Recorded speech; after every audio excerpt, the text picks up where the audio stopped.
Bye shoe. स्कूलचा पहिला दिवस. स्कूलमध्ये जाऊन काय करणार? आणि आणि अभ्यास. कितवा नंबर काढायचा?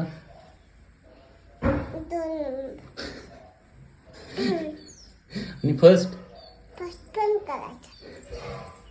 बाबा. अरे हा शूज.